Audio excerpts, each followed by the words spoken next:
Cristo como su Salvador. Cuando lo llamé, él, desde que uno le dice, lo invita a algún sitio, el primero que está ahí, me dijo, ay, no puedo, qué sé yo qué. Y después yo entendí por qué él no podía venir conmigo. Encontré un tapón, que yo no sé si los pastores lo encontraron, del Gran Almirante hasta la entrada de Ache, que es donde vive papá, y yo me tuve que desviar, y yo le dije, Señor, te doy gracias porque él me dijo que no va, porque si me dice que viene, tengo que pasarlo a buscar, y va a llegar tarde. Cuando salí, nosotras las mujeres siempre nos maquillamos, generalmente nos enfocamos en el camino. Veo que se me quedó el bolso de los maquillajes, pero me vi al espejo y me vi linda, preciosa. El Señor me dijo, tú estás bella. Y cuando yo llegué, María Medina me lo confirmó. Y así es Dios. Pues el tema que Dios puso en mi corazón para traer a todos ustedes es, déjenme poner, me ayudan. La seguridad de ser hijos de Dios. Y el tema, en resumen, en síntesis, lo que Nancy hablaba era de eso mismo.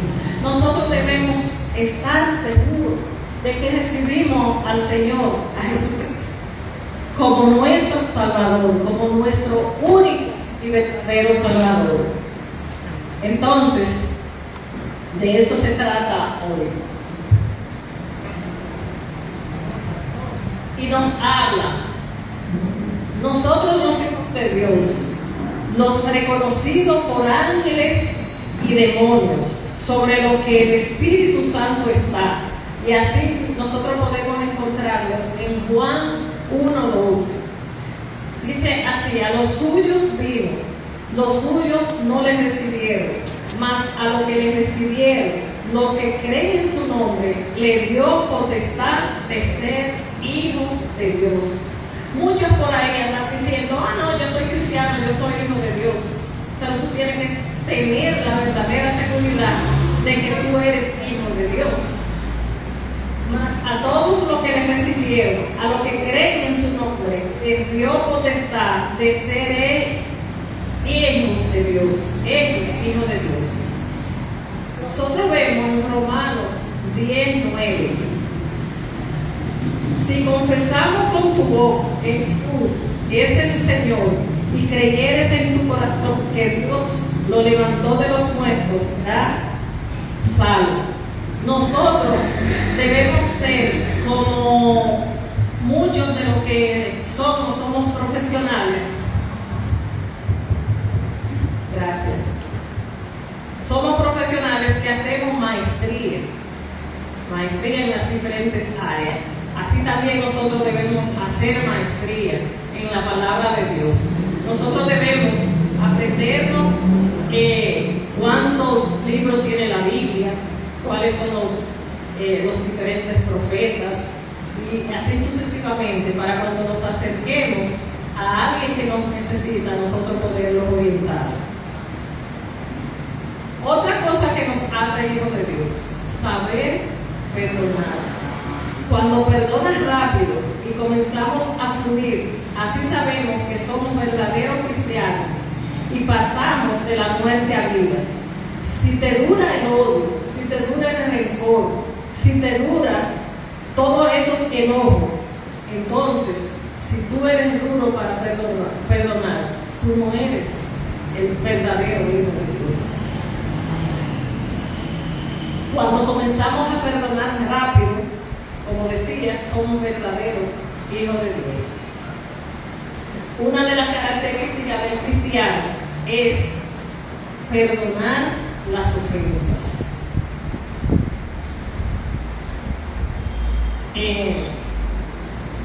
Otra cosa que debemos tener pendiente es que para reprender espíritus malos que a veces te llaman, o tú tienes en algún lado, tú debes estar seguro de que tú estás revestido del Espíritu Santo y de que tú eres un verdadero hijo de Dios.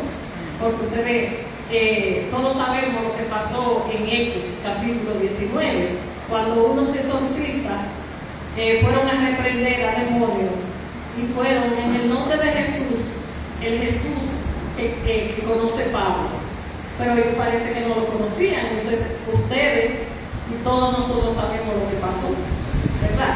Entonces por eso hay que estar seguro de ser hijo de Dios y de haberlo recibido con sinceridad, porque a veces lo recibimos y es como decía una pastora de una iglesia que nosotros antes íbamos, que a veces vamos y nos bautizamos y salimos como los patos, salimos secos, no salimos llenos del Espíritu Santo. Otra cosa es que debemos amar al prójimo, debemos amar a nuestros hermanos, amar a nuestros padres, valorarlos, honrar a tu padre y a tu madre, que es el único mandamiento con promesa que nos dice la oración y la Biblia. Una de las cosas que debemos sacar de nosotros, de nuestra vida, la pesadez. A veces tenemos pesadez para venir a la iglesia, para levantarnos, para orar. Lo voy a dejar para más tarde. No, la pesadez debe salir de nosotros, debe salir de la iglesia. Esto nos aleja de la oración y de la alabanza. Debemos huir de la influencia y de la opresión. Debemos huir de todas esas perezas que a veces tenemos.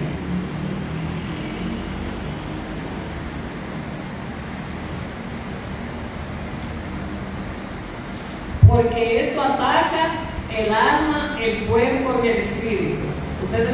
Yo no sé si ustedes recuerdan una vez que pasó de un estudio sobre alma, cuerpo y espíritu. Y yo también siguiéndolo a él, porque dice la Biblia que debemos copiar lo bueno y desechar lo malo. Entonces, nosotros siempre debemos copiar lo bueno de cada persona que se presente aquí. Para esto, para hablar de verdadero hijo de Dios, yo quiero que busquen el Salmo 103.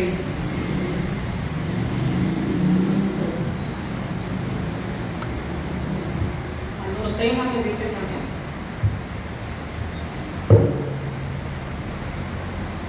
Es lo único que voy a leer, porque estoy como María, que lo quiero abarcar mucho. Amén. Amén. Bendice, alma mía, a Jehová, y bendiga todo mi ser su santo nombre. Bendice, alma mía, a Jehová, y no olvides ninguno de sus beneficios.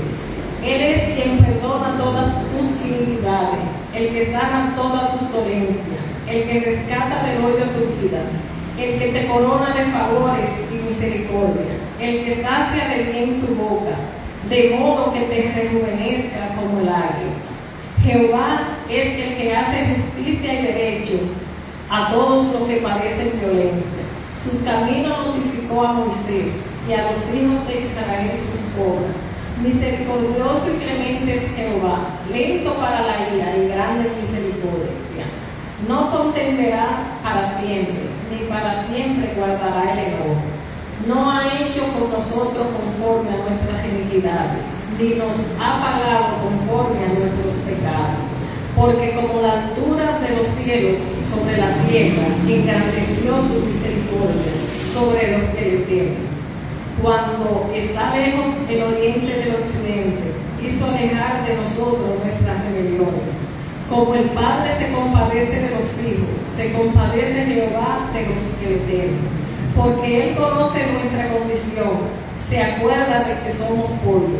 El hombre como la hierba son sus días, florece como la flor del campo, que pasó el viento por ella y pereció, y su lugar no la conocerá más. Mas la misericordia de Jehová es desde la eternidad y hasta la eternidad sobre los que le temen, y su justicia sobre los hijos de los hijos, sobre los que guardan su pacto y los que se acuerdan de sus mandamientos para ponerlos por obra. Jehová estableció en los cielos su trono, y su reino domina sobre todos. Bendecid a Jehová, vosotros sus ángeles, poderoso en fortaleza, que ejecutáis sus palabras, obedeciendo la voz de su precepto. Bendecid a Jehová, vosotros, todos sus ejércitos, ministros suyos, que hacéis su voluntad. Bendecid a Jehová, vosotros, todas sus obras, en todos los lugares de su señorío. Bendice, alma mía, a Jehová. Amén. Asimismo, nosotros debemos bendecir a Jehová donde quiera que nosotros estemos. Amén. Bendecirlo. Este salmo es un salmo de alabanza y gratitud por las bendiciones y el amor de Dios, especialmente por su perdón, por su sanidad y por su provisión. Se anima a bendecir a Dios, a recordar sus beneficios y alabarlo por su grandeza y por su bondad. Yo me hice algunas preguntas y entre ellas puso: ¿estamos obedeciendo a Jehová Dios? ¿Estamos nosotros obedeciéndole? ¿Estamos nosotros guardando sus mandamientos? ¿Nos estamos enojando? ¿Guardamos rencor? ¿Perdonamos? Como decíamos anteriormente, yo perdono, como dice alguna persona, yo perdono pero no olvido. ¿Y qué tú estás haciendo? Tú no estás haciendo nada porque tú llevas ese rencor en tu corazón. Nos compadecemos de los demás como Dios lo hace con nosotros. Somos solidarios. Nosotros a veces no somos tan solidarios. Nosotros muchas veces no nos componemos de las personas que tienen necesidades, que nosotros sabemos que la tienen, y no nos detenemos a ayudarlos. Y ayuda no es solamente en condiciones materiales. Tú puedes ayudar a una persona hasta en lo emocional, acercarte a él.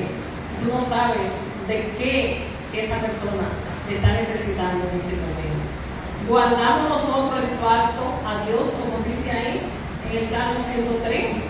Él dice que obedecen a su pacto son los verdaderos hijos de Dios. Nosotros estamos guardando su pacto, nosotros. Bendecimos nosotros a Jehová en todos los lugares. Estamos seguros de que lo bendecimos donde quiera. A veces yo puedo decir aquí, estoy alabando al Señor, estamos predicando la palabra, estamos viniendo a la iglesia, pero soy yo igual en mi trabajo, en mi casa, en las actividades sociales. Somos iguales, a veces somos diferentes. Entonces, para nosotros ser verdaderos hijos de Dios, debemos cumplir con todas estas cosas. Como decía hace un momento, conocemos, leemos, nos enfocamos, nos adentramos en la palabra de Dios. Nosotros debemos ser verdaderamente hijos de Dios, diezmar con la palabra de Dios también, darle el 10% de todo lo que tenemos al Señor y rectificar nuestra vida. Si no lo estamos haciendo, pues hacer un autoanálisis y comenzar a hacerlo. Por ejemplo, yo no sabía, y coincidió de lo que estoy hablando, de lo que hablaba la pastora de Deuteronomio. Yo tengo que enfocarme y ponerme con ustedes, con ella, en Facebook, a leer la palabra de Dios. Ya yo sé que vamos por el Deuteronomio 30. Pues ya esa es una rectificación de mi vida que yo tengo que hacer y obedecer. Porque si yo me congrego aquí, aunque no estoy viniendo así como antes lo hacía, porque ustedes saben que ahora no estoy residiendo completamente aquí, pero está ahí el internet, por ahí yo puedo hacerlo. ¿Y por qué que no lo estoy haciendo? Pues yo también llevo de lo que se está hablando hoy. Me impresionó mucho cuando él se hablaba de todo lo que estaba pasando y de lo que se habla en el libro de Deuteronomio, porque yo voy a incorporar a esta prédica a uno de los profetas menores que pasó por muchas vicisitudes, por muchas dolencias, y que clamó mucho a Dios por algo que estaba pasando a su pueblo, y que recordé mucho al pastor Ercilio una vez que vino y nos edificó sobre el libro de Esther. Por eso a mí me gusta siempre que voy a hacer una prédica, traer un libro, porque nos quedan esos recuerdos. Y el libro que traje hoy fue Habacuc, el profeta Habacuc. Es un libro corto, que lo que tiene son 3 capítulos. Y como yo les decía, no lo voy a leer, lo dejo de tarea para que lo lean en su casa, pero sí hice un estudio de lo que este profeta sentía en ese momento, de la impotencia que él sentía y de lo que nosotros muchas veces sentimos, porque a veces nosotros queremos hacer cosas por nuestro propio esfuerzo y nosotros muchas veces no descansamos en Dios. Y todos hemos tenido situaciones, tribulaciones, vicisitudes, y a veces lo que hacemos es que nosotros creemos que todo lo podemos resolver, y no es así. Las cosas siempre son en el tiempo de Dios, no en el tiempo mío. Y Habacuc, en el capítulo 1, Habacuc profetizó a Judá entre la derrota de los asirios en Nínive y la invasión de Jerusalén por los babilonios.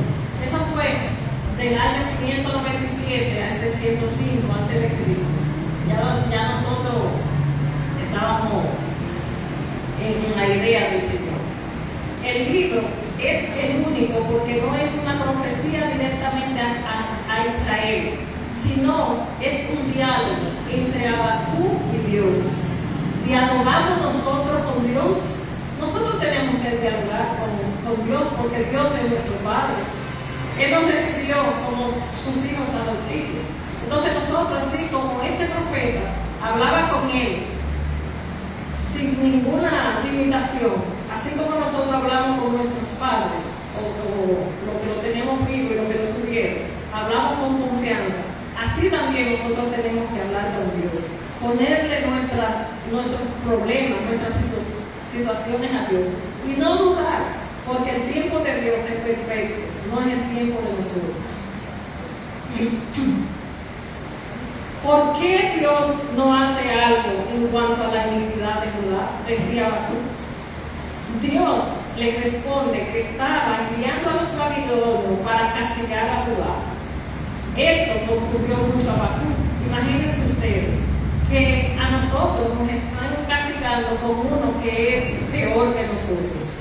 Eso es algo que da mucha impotencia. Entonces Habacuc se preguntó, ¿por qué Dios castiga a su pueblo mediante una nación aún más malvada? Todos sabemos cómo era esa nación. A la larga, Habacuc aprendió a confiar en Dios y a vivir por fe en el camino de Dios, a pesar de las circunstancias. O sea, nosotros, a pesar de todo lo que estemos pasando, tenemos que vivir por fe, tenemos que creer en Él, no en nosotros. A veces nos vemos a orar por una situación y nos desesperamos. Yo no voy a orar más porque yo tengo un año orando. El Señor no me ha respondido. Ahí es que yo oro con fe. Habacuc pedía a Dios que detuviera la iniquidad, la injusticia y la destrucción de los justos. Eso muchas veces nosotros lo hacemos también, que pedimos por la destrucción de los que no son justos, pero a veces no pasa en el tiempo de nosotros.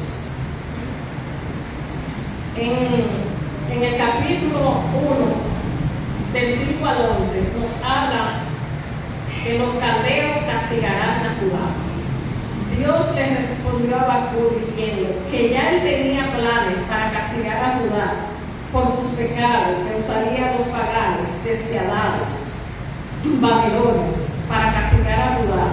Fue sorprendente para el profeta e increíble para el pueblo de Dios. Habacuc, del capítulo 12 al 13, cuando ustedes lo lean, lo van a ver, a entender lo que lo han leído ya sabrán. Protesta de Habacuc. Habacuc protesta.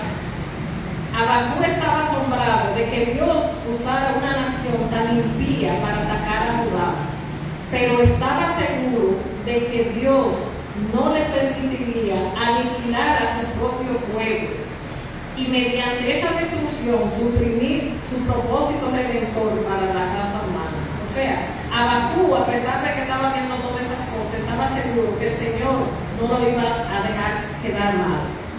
Lo que Habacuc lo desconcertaba era que Dios usara una nación tan mal y perversa para castigar a Judá, que a pesar de toda su maldad, era todavía una nación más justa, o sea, la de Judá, que la de los babilonios. Este es el capítulo 1. En el capítulo 2, ya Jehová le responde a Habacuc. En este capítulo, Dios le dio a Habacuc una respuesta a sus preguntas en cuanto al dominio del mal en el mundo y el posible aniquilamiento de los justos. El Señor afirmó que venía un tiempo en que serían destruidos todos los impíos y que los únicos que no temblarían serían los justos, quienes se relacionaban con Dios mediante su fe. O sea que siempre debemos tener fe en que Dios lo va a hacer. Habacuc reconoció que la decisión futura de la solución del problema vendría solo en el tiempo de Dios. Se pondría término a la iniquidad del mundo.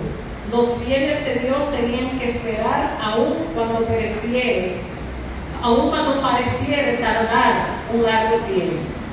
Los creyentes deben esperar la justa intervención del Señor al final de los tiempos.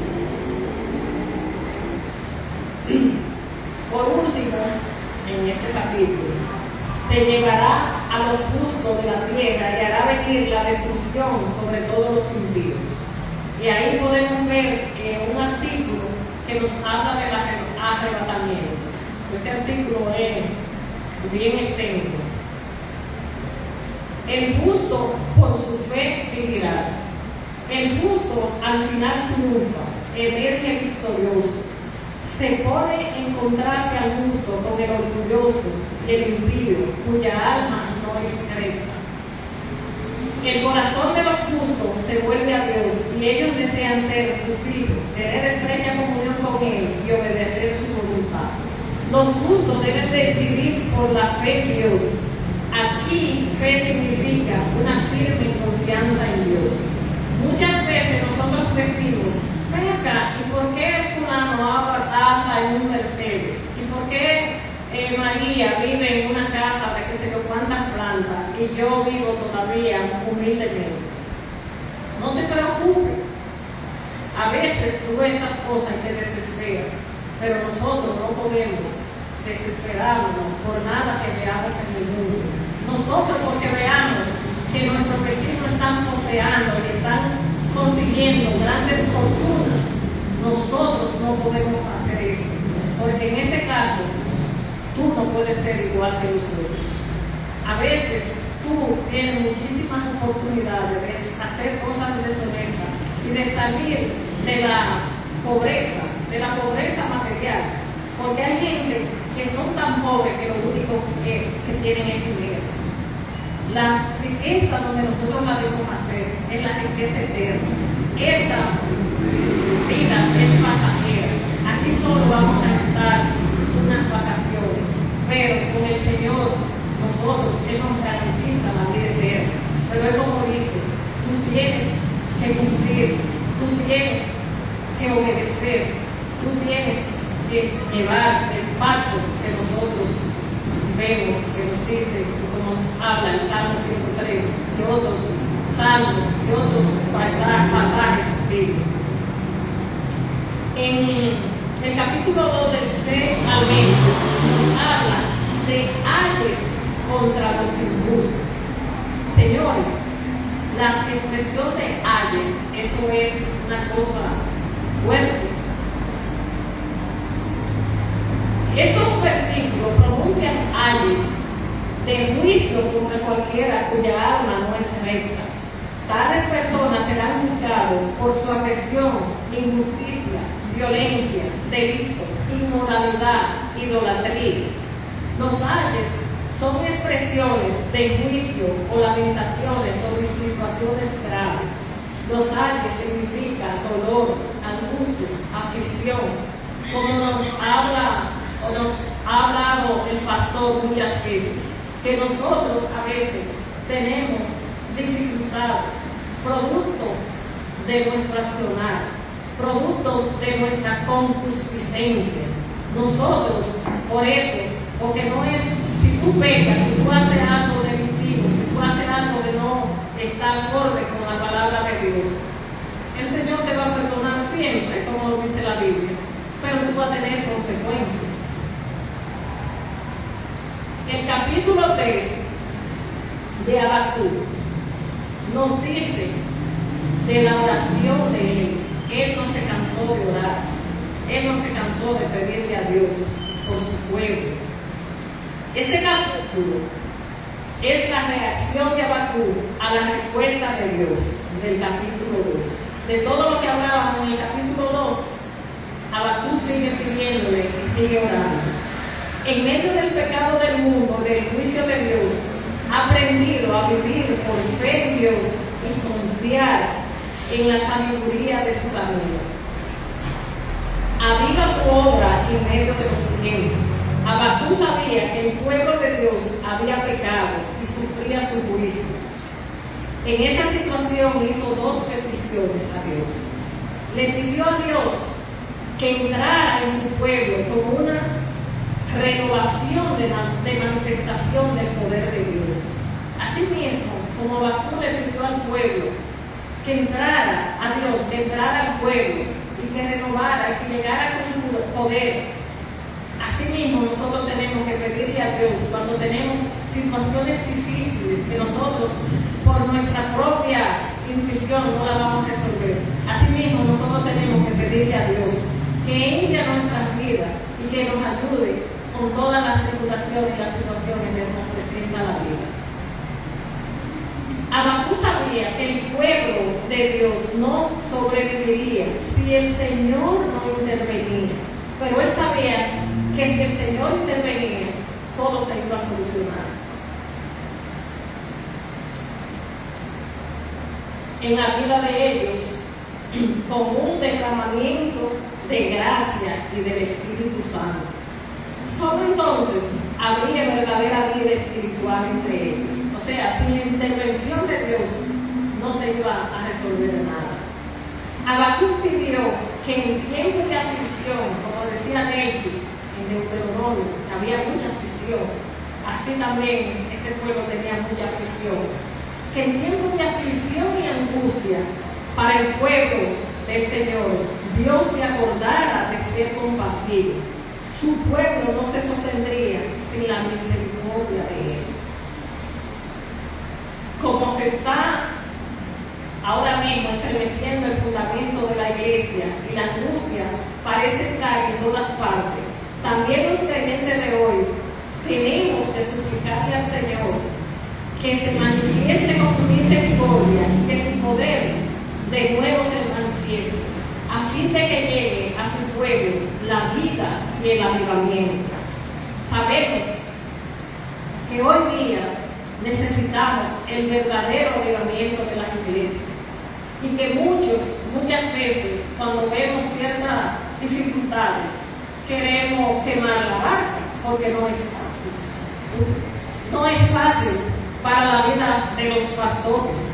Ustedes saben todas las obligaciones que tiene un pastor, todas las cargas que tiene en su casa, todas las cargas que tiene con los hijos espirituales, porque nosotros somos hijos espirituales de nuestro pastor, a los que eternamente debemos agradecerle y eternamente debemos orar por ellos, por sus hijos y por todas sus generaciones, así como también debemos orar por todos nuestros hermanos, porque dice el Señor que primero los de la casa y después los demás.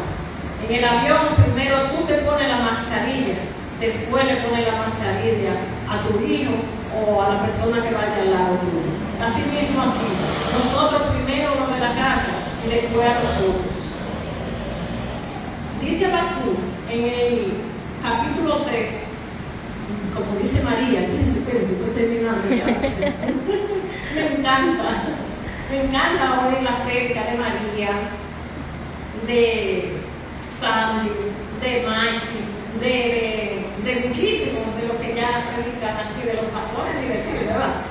Me encanta porque yo recuerdo a Maxi cuando comenzó a ir a casa de Florán, que comenzamos a hacer las células allá, que iba con Martín, que Maxi era como decía María en su último punto. Yo no vengo, pero yo lo veo en las redes y le doy like.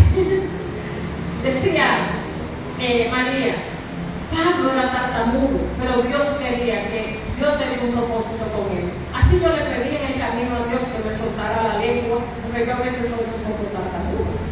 Entonces, yo veía más tan tranquilito. Ay, Dios mío, eso no quería ni leer. Tremendo pastor hay ahí, como también Sandy y muchos más. Entonces, yo les exhorto a ustedes, y yo también lo hice, a veces ustedes dicen, ¿y por qué papi está predicando? Y no viene casi a la iglesia. No, yo me mantengo, no puedo venir porque no estoy aquí, como le decía. Hagan como hice yo. Yo le dije, pastor, yo quiero predicar. Obsérvenme a ver si yo puedo. Hagan ustedes también así, porque la semilla está sembrada. Y aquí hay muchos evangelistas, aquí hay muchos pastores. Y nosotros necesitamos llenar a Villa González de la palabra de Dios. Amén. Nosotros tenemos que ser, no como la iglesia que estaba orando porque quitaran un negocio, no recuerdo qué, un negocio de restaurante, y el dueño del restaurante, cuando lo quitaron, llevó a esos pastores a juicio, y los pastores o los que estaban orando dijeron, no, pero nosotros estamos orando, pero nosotros no creíamos que eso iba a pasar. No, nosotros tenemos que estar seguros que de aquí de Villa González se va a acabar la prostitución. Nosotros tenemos que estar seguros que de aquí de Villa González se va a acabar la fornicación, el adulterio, que la fábrica de tabaco la vamos a cambiar por otra cosa, que edifique.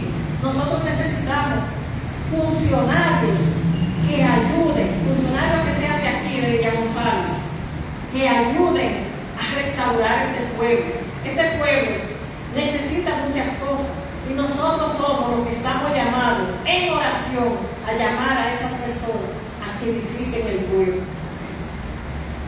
Entonces dice, del 3 al 16, Dios vendrá. En estos capítulos, Habacuc se refiere al tiempo que Dios libertó a su pueblo de Egipto. Y ahí era que me identifiqué mucho con Éxodo, que en Éxodo 14, cómo Dios libertó a su pueblo de Egipto. Yo dije, Señor, pero tú me estás dando una rectificación del mensaje que yo traje hoy, que tenía muchísimo, porque después que mi esposo partió con el Señor, lo que me he dedicado es a leer, a buscar en la palabra de Dios, que a veces la hija mía pequeña, con la cual vivo, me dice, mami, no lea tanto. Yo le digo, no te preocupes, que esto es lo que me va a edificar. Amén. En vez de tú estar leyendo otras cosas, no te digo que no lo leas, yo también leo otras cosas, pero cosas que me edifiquen. Pero adéntrate en la palabra de Dios. Es el libro por excelencia, es un bestseller, es lo mejor que hay. El mismo Dios que vino con salvación en el pasado, vendrá otra vez con toda su gloria. Todos los que estuvieron esperando el advenimiento vivirán y verán su triunfo sobre las naciones y los imperios.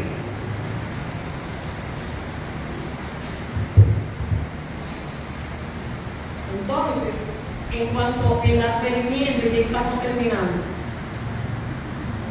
hay 3 advenimientos del Señor. Y hago paradas en algunos términos, porque yo sé que muchos lo conocen, pero otros no.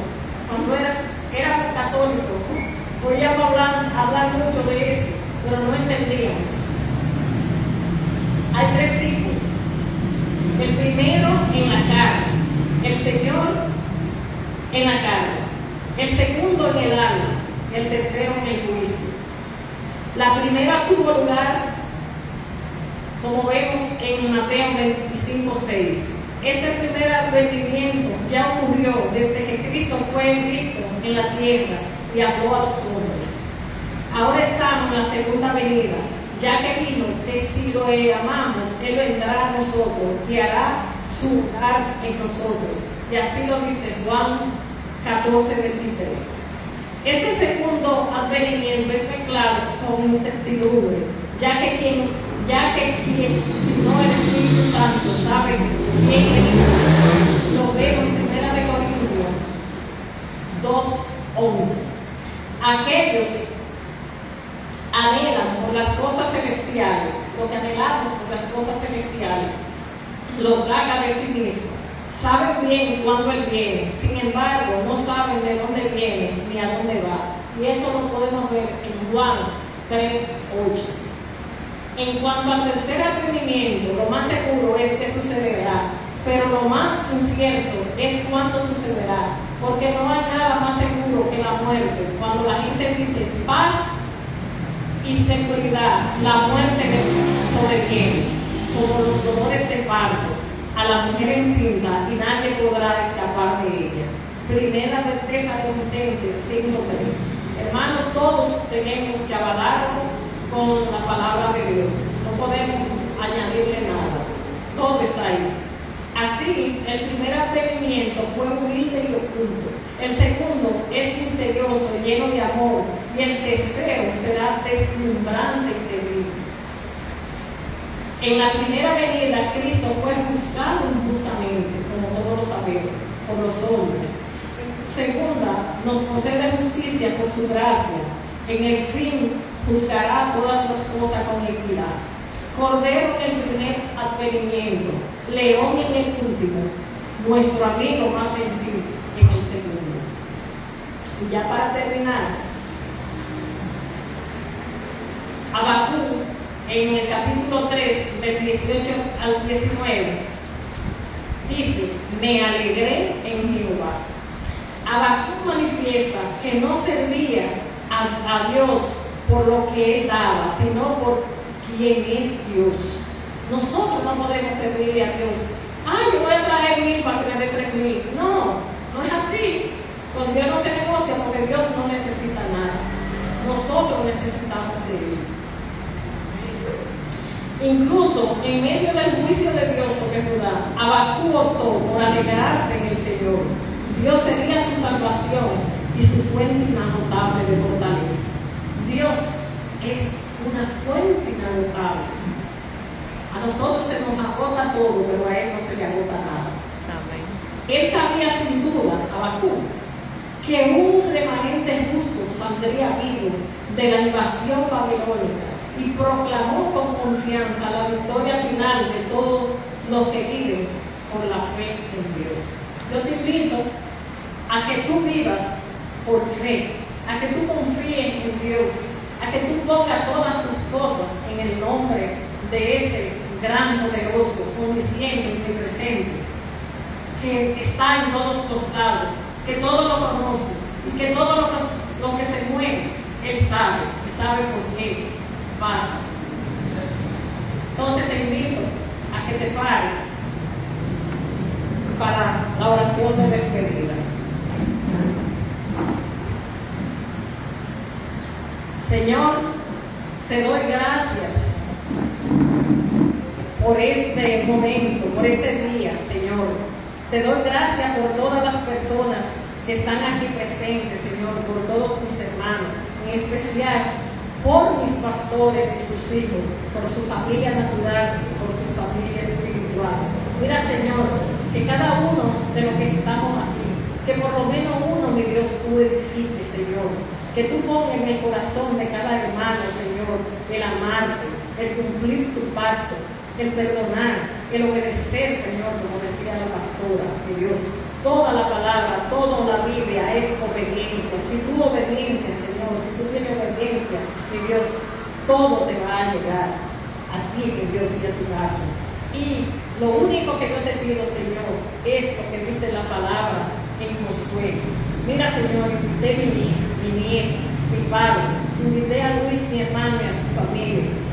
Ninguno ha llegado, mi Dios, pero tú sabes, Señor, tú cuida de ellos donde quiera que estén. Y cuida de cada uno de nuestros hermanos que no pudieron venir al culto hoy, Señor.